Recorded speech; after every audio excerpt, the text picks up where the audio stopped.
commencer par cette conversation avec les commentaires d'Anna Maria sur une réalité changeante de l'époque.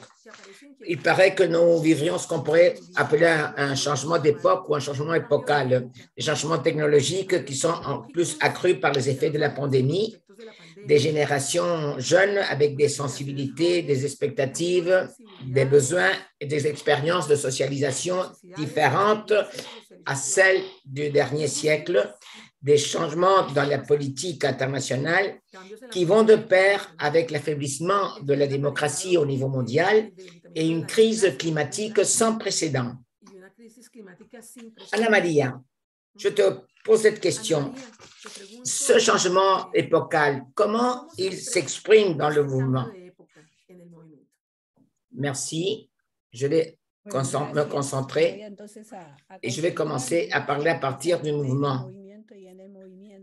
Et donc, la position que vous m'avez fait l'honneur d'occuper depuis l'an dernier, nous vivons une période de transition historique qui a nécessairement un impact sur la vie du mouvement dans plusieurs aspects. Ce n'est pas maintenant que ce processus a commencé, mais depuis quelques décennies, et les changements et l'impact du mouvement ont été graduels, toutes les deux.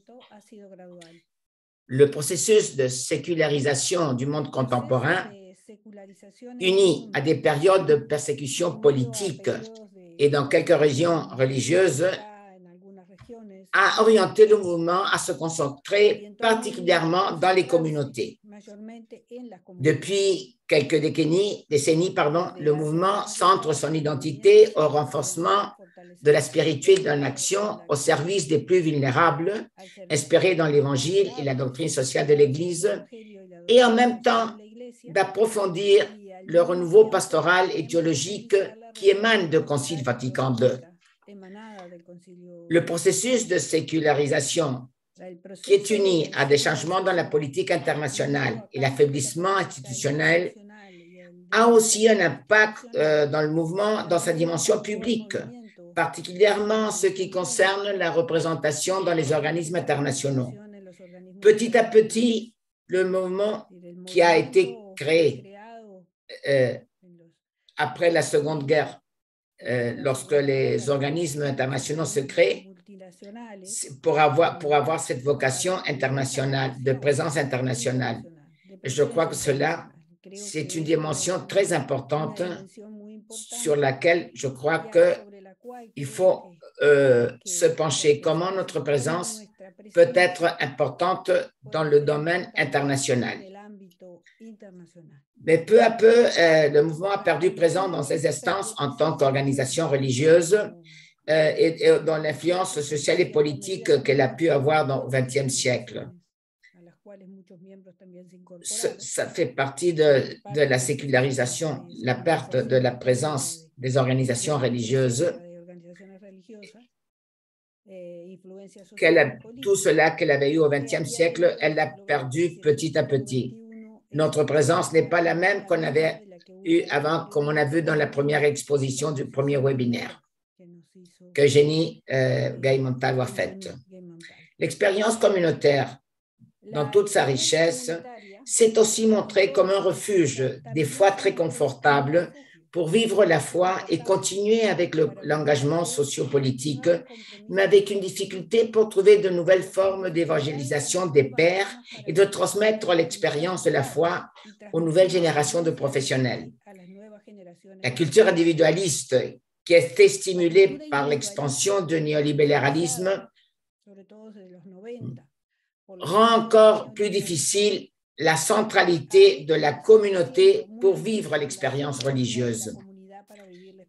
En même temps, la transformation technologique a stimulé de nouvelles formes de communication qui rendent possible que notre mouvement aujourd'hui redéfinisse son expérience comme mouvement international qui est encore présent dans toutes les régions du monde et nous permet de repenser notre avenir enraciné dans notre passé.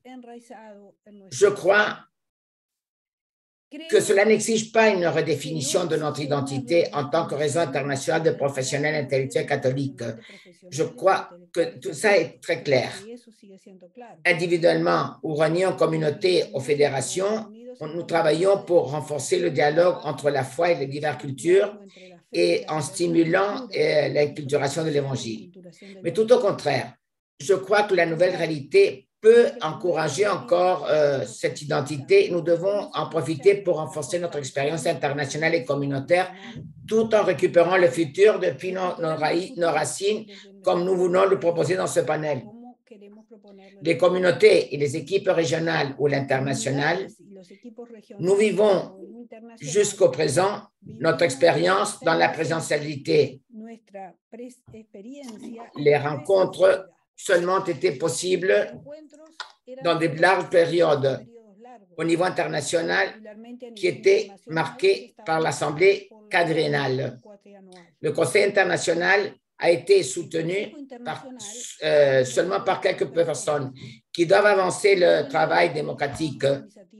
Nécessairement, cela conduit à une organisation, même démocratique, mais de type vertical. Démocratique parce que ses membres ont été élus en assemblée, de même que les orientations de son travail. Mais c'est une organisation verticale, pourquoi? Parce que la prise de décision collective prend beaucoup de temps à être consultée et puis après à sa prise même. Aujourd'hui, il est possible et il est nécessaire de repenser le Conseil international comme une coordination où tous les membres de tout le monde peuvent et doivent être impliqués puisque nous sommes un mouvement international qui accueille l'appel du pape François pour construire une église synodale et le prend comme un axe fondamental de son organicité. C'est pour cela que, face au changement de l'époque, nous devons continuer dans la ligne de Vatican II de façon synodale, ce qui implique repenser notre façon de vivre et notre engagement et notre capacité de nous adapter aux défis présents tels qu'on l'a vu dans le webinaire sur la synodalité.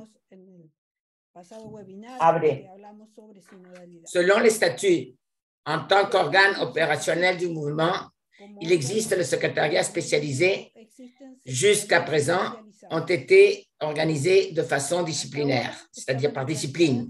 Cependant, rien n'empêche qu'on les organise en groupes interdisciplinaires selon les grands défis globaux avec lesquels les communautés locales et les membres sont engagés et sur lesquels nous avons travaillé dans les derniers webinaires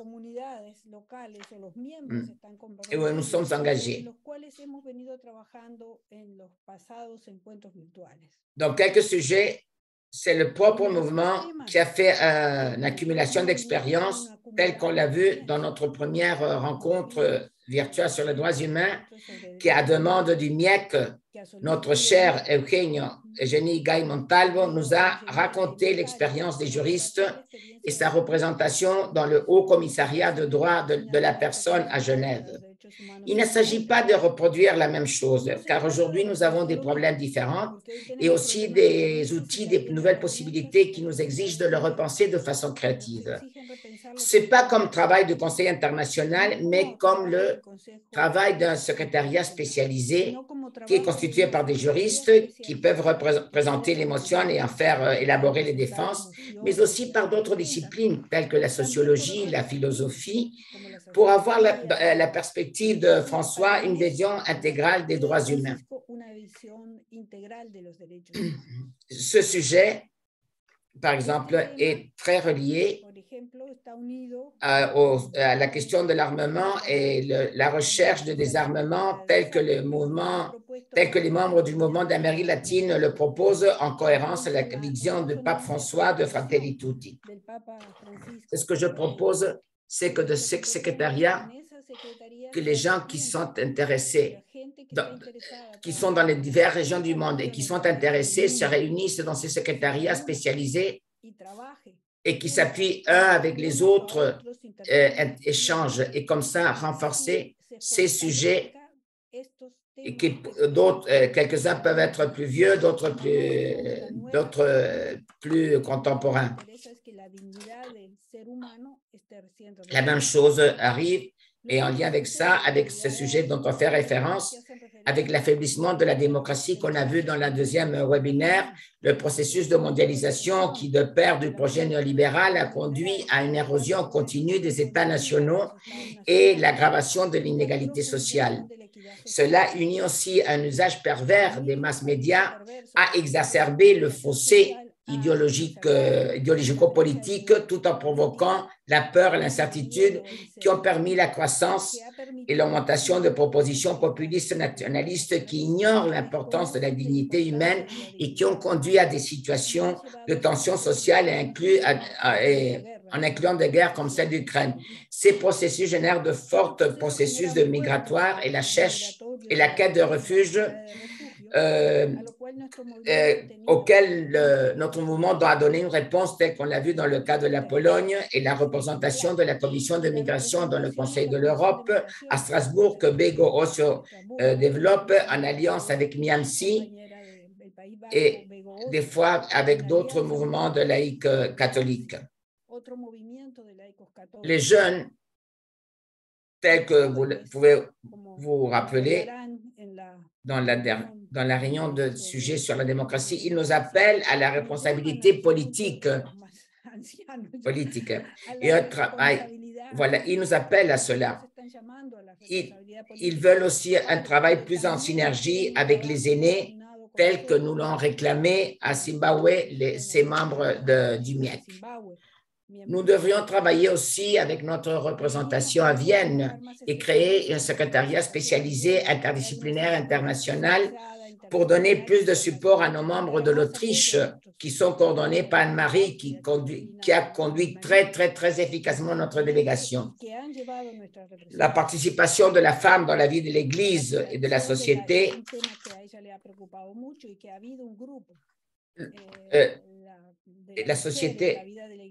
je crois que cela devrait être revitalisé et constituerait objet d'un autre secrétariat international. On me disait que le terme de secrétariat, vous ne l'aimiez pas. Bon, j'ai dit secrétariat international parce que c'est comme ça que sont nommés ces organes dans le statut. Dans d'autres sujets, nous avons moins d'expérience, mais pas un manque d'intérêt tel que la justice environnementale. Et c'est pour cela que l'équipe qui a fait de la coordination du troisième webinaire a proposé la réalisation d'un sondage pour connaître les expériences de base et la possibilité de générer un réseau global de membres intéressés à une réalité où dont notre vie dépend comme une humanité et qui nous exige penser à des alliances avec d'autres organisations catholiques telles que le mouvement de Laudato Si ou des organisations sociales ou d'inspiration d'autres communautés ou organisations religieuses.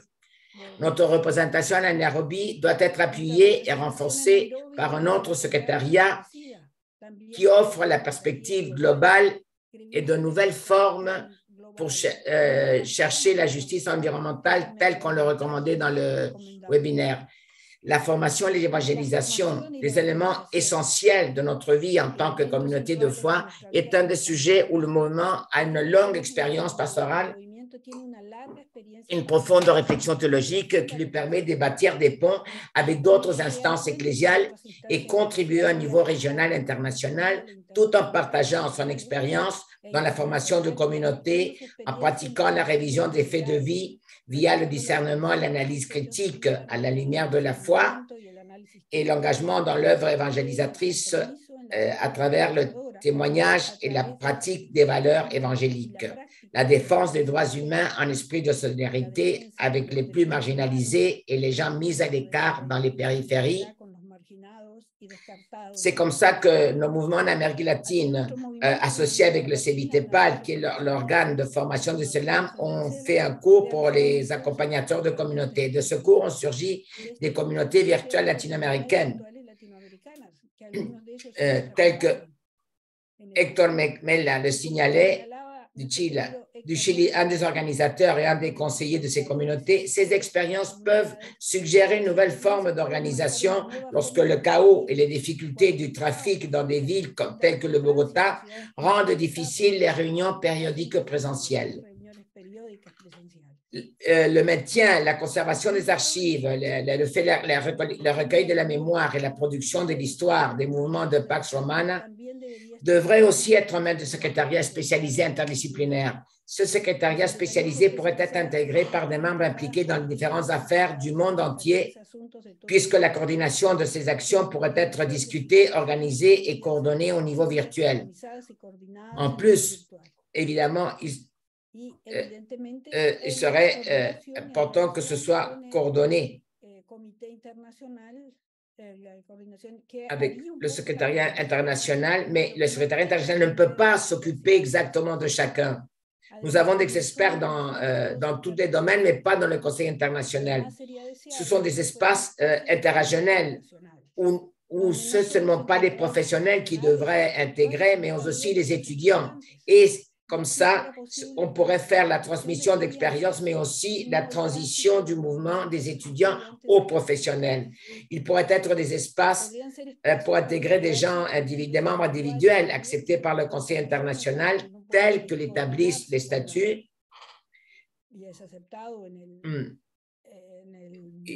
Ils peuvent être intégrés à d'autres communautés ou d'autres instances, mais ils peuvent être acceptés par le Conseil international. Ils peuvent contribuer avec d'autres communautés, d'autres organisations plus grandes et générer des ponts pour bâtir l'Église et construire ensemble l'Église synodale que nous voulons tellement. Donc, ça, on pourrait trouver des pistes pour trouver avec différentes organisations sociales, politiques et organisations de l'Église. Au niveau global, on pourrait aider et cela montrerait une présence internationale. Et ces secrétariats, de ces secrétariats émaneraient les possibilités selon les lieux où l'on est. Ce serait un support pour nos représentations dans les organismes internationaux où nous devons être présents comme un mandat ou à la demande de Paulo VI, nous avons été convoqués pour être présents auprès de ces organismes internationaux depuis qu'ils sont nés. C'est pour accomplir cette vocation internationale du mouvement. C'est là, jusque-là, que je lance mon idée. Je crois qu'il y a, malgré toutes les difficultés, il y a aussi de grandes chances, des opportunités.